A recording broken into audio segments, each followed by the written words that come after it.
matter that you know how index advantage works or index annuities, how that's different than a variable, how that's different from an income, how that's different. We do need to know that, yes, we absolutely have to know that, but it doesn't matter if you don't have anyone to share it with, because you're not making any difference then with that information. Does that make sense? So knowledge is not about knowledge, it's what we do with it. And we have a lot of different ways to talk to people. I'm just going to, because we don't have very much time and I had a different training plan, but I might as well just only have about 10, 15 minutes to wrap up here. But let's just brainstorm a little bit with me about different ways, and I say go-to-market strategy. What is your go-to-market strategy? Your strategy of being able to interface with a consumer. At the end of the day, getting your face in front of another person's face who's interested in what the heck you have to say. Right? Isn't that what the business we have to be in at the end of the day? How many times is that happening? Are you measuring your metrics around that? You know, what is your leading indicator of that type of being able to know that you're going to have predictable output? Lagging indicators. Sometimes we only look at one thing. We only look at the lagging indicator. How well am I doing? How much was my check on Tuesday? We only look at the results that happen, you know, and maybe we have results because we got a big sale and we get lulled into some feeling of satisfaction that we did something when really we just got lucky and it's not predictable. So we want to find out what kind of predictability you want in your business. A lot of it has to do with what strategy you're using to go to the market. How often are you implementing that strategy? When are you implementing that strategy, right? What's your schedule look like to implement that strategy? So what are some go-to-market strategies that we have here? Let's just brainstorm here. So for those who have clients in any way, shape, or form, in any endeavor they might have undertaken previously, but especially financial services, client reviews, right? Client service. So now, that may not be one that you all have when you're brand new, okay? But would that be a good go-to-market strategy for someone with, 500 personal clients? Yeah. So that's one of my top go-to-market strategies is client. It'd be stupid for me to leave that one on the table, even though maybe the brand newest person I'm training, they don't have access to that one yet. But I have to have access. I have to utilize that. What's another one that maybe we could say that everyone could utilize? Video. So, videos. Okay. Now we're going to classify in two different ways here. This first category, B to C. What does that mean? Your business goes directly to a consumer. Retail, right? So your strategy is you have a marketing strategy that markets directly to a consumer who you hope to then have an appointment with and transact business. That's what B2C is. Have you ever heard that? So videos is one way. What's another way? That's the Wealth Wave or whoever Wave or there's stuff with Blue Book available. What else? Blue Book. So that's more. So that's maybe a campaigning strategy. A Blue Book, right? Strategy. So that's maybe you're branding yourself more as a campaigner. A lot of face-to-face. That's a huge. Right, so face-to-face is the Blue Book. It's getting in and showing the whites of your eyes and right to that consumer that you're across your kneecap to kneecap with them. They're sharing your passion with them. What's another business to consumer strategy, direct strategy?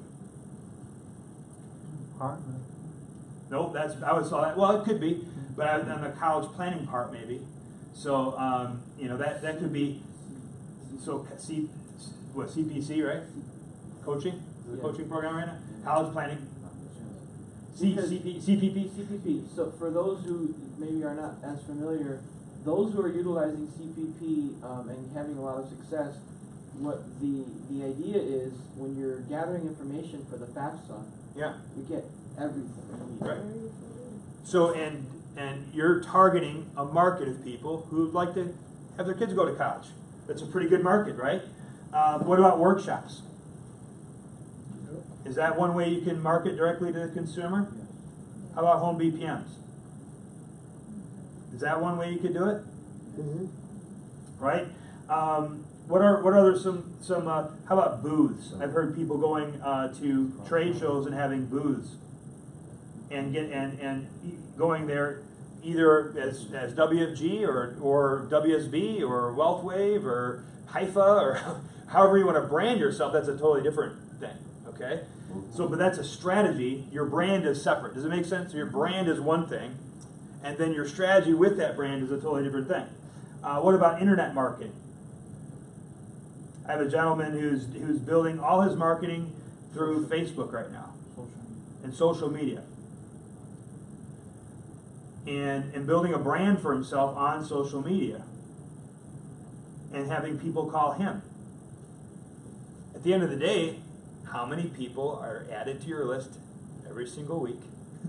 How many people are you taking off your list every single week? Who are you talking to? Who are you focusing on? See, it's one thing that they have all these strategies, right? Okay, this is just one part, B to C. It's another thing is to have metrics behind them, figure out who the target audience is for you. Who are you sending a video to? Who are you choosing to have client service with of your clients? You have an A list of clients, a B list of clients, a C list of clients. Who are you inviting to workshops? Whose homes are you going into to have home BPMs? Someone with a lot of credibility, no credibility? Are you going to talk to, where are you going, you're going to run booths? Who's your target audience? Entrepreneur booths? Are you going to go to a wellness type of operate? What are you doing? You have another one? I was going to say maybe like collaborating. Collaborating? Okay, all these are collaborating, right? Because I was thinking of, well, okay, for instance, like an attorney. An attorney can't do what I'm really doing. Okay, so we'll call that something else. I'm going to get to that in a second. This is B to B marketing. And is it ever B to B only? No, it's B to B to C. Because at the end of the day, we're still, what's the end game? It's to deal with the consumers, correct? Now, some of those consumers can be business owners, true, but there's a certain strategy of going to a business owner. So, for example, this is where Heartland, where the CFED, right, and being able to teach classes and train, right? Who's your target audience? Who's your target audience if you're using Heartland and you're a certified financial educator? Who's your target audience? Who do you need to get in front of every day? Who's the metric of, this is how many of these people I got in front of this week? Companies that are offering qualified plans. Companies, so we could even say more specifically HR.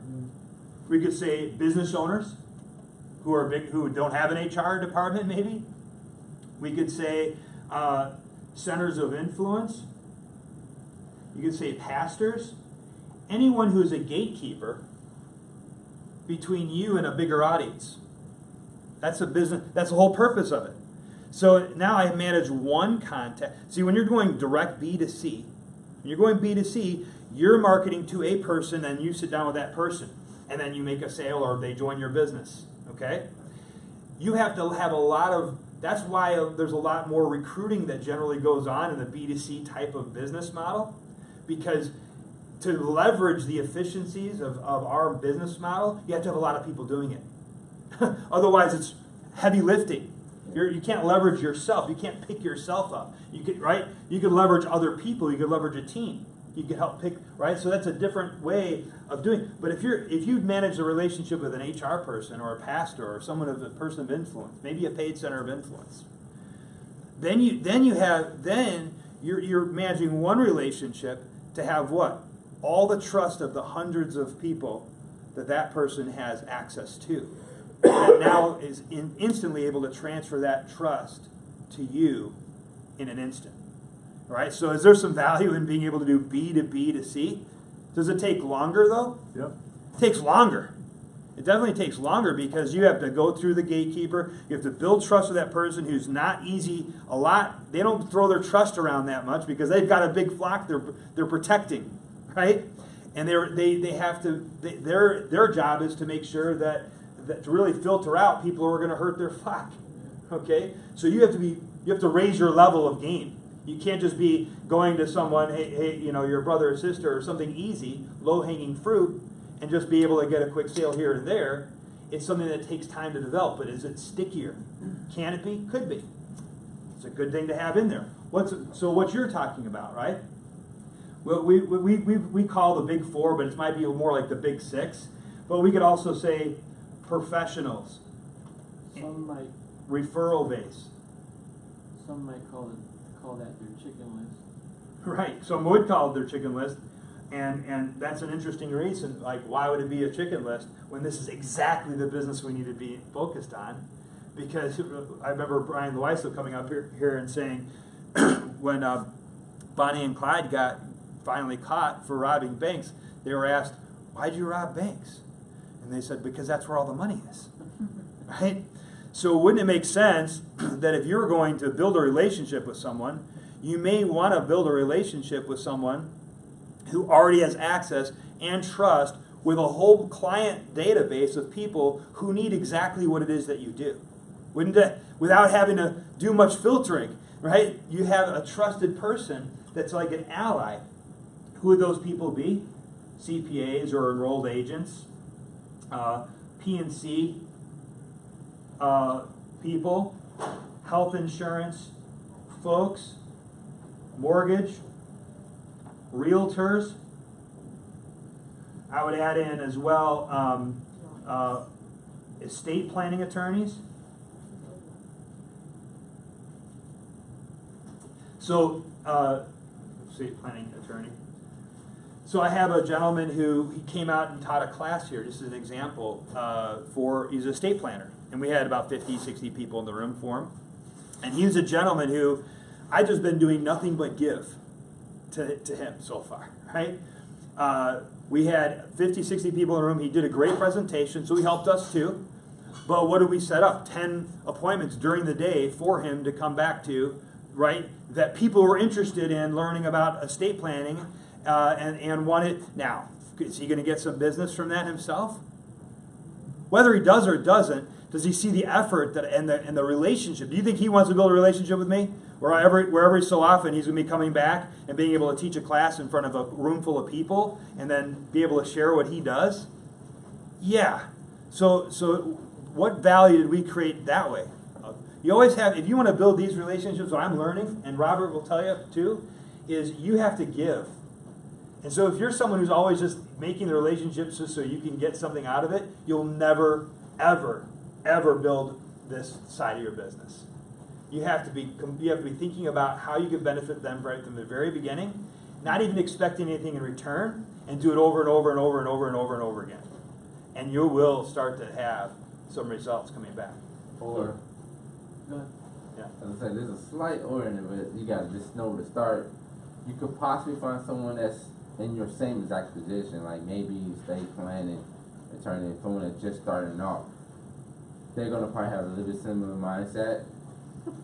You can, and you could build congruencies that way. Like I have another person who's a realtor. Okay, he's a good friend of mine from college, so we've been friends for a long time. We have a lot of trust together.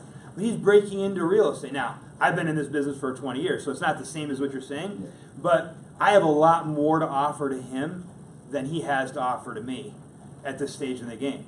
So you could find people who are, and maybe that would be naturally who you would attract because you're in that same spot, right? But you'd want to attract people, I would think, if you could, attract the highest levels of a professional who's made it as possible. Todd, Yeah. anybody that's been able to use this as a strategy and had success will tell you that you give a referral first. You just give it. Yep. And don't expect, but you can follow up at that point. You can follow up once you've gotten the referral. Right. It's not like don't expect. When I say that's more your mindset. Right. Of course, you're not doing this because you're just this altruistic Red Cross Give the person. referral first. You give the referral first, and you're testing also a little bit about their integrity too of how they want to run their business You're and showing what you can do for them. You're showing up front, and then you can come back and follow up, and it should be obvious having a lunch with them that they should be able to reciprocate. Because I was in that boat when I first started. And she worked with me. I was an accountant at CPA. Oh, okay. I met Yeah. Shantae. Shantae. Yeah. And she communicated with me a lot. And I mean, it was a process. I ended up buying a product right away. Yeah. But it was over like 3-year span for Yeah. even me to get right here today. So it took time, and this is Yeah, everything. Everything you know. from here down, Mm-hmm. it just takes time. It takes a lot. Why? You're dealing with generally higher quality. Let's just say, I mean, what's a quality of a person? All right, we can't. We're not. I'm not saying one's better than the other. I'm just saying as it relates to this business and moving your needle in your business. Okay, you want to deal with people who have access to people you're looking to sit down with, and have trust that they've already built with a group of people that they can transfer to you, and then you don't have to spend time building trust with 100 individuals that way. Does that make sense? It's just total logic. But you can't go in there being, fly by the seat of my pants type of advisor. You got to be professional. You got to be buttoned up. You got to have your game face on. You can't be, you have to be a certain brand of person to be able to get to this. Not that this is better, by the way, than this. It's not. It's not better than this. It's just, why not have this going on as well? When you think of all the things you could specialize in, if you went to get some foot surgery done, you're not going to go to a general doctor to get your foot surgery. You're going to go to a foot surgeon, wouldn't you? Mm-hmm. So you want to be thinking also. I want to be respectful of time because I had a lot more I was going to talk about. It's already after time, but you want to be thinking about specializing in something that you brand yourself. And you want to be thinking about, now everyone should be good at protection strategies. That's the foundation. That's where everything begins, right?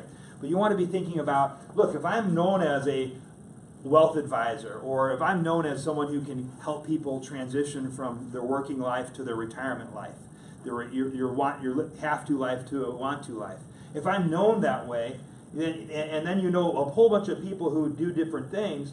Think about all within our office. Let's say someone's a Heartland person. They're all about college planning, like Michael Rayford, or I know there's a P&C guy here who does. That's what they're special. I know someone else they deal mostly with small business owners. I know another person over here. If you've got that environment, that's another way to build. And when you're sitting down, when you're referring, hey, this is not my area of expertise, but I wanted to bring in a specialist.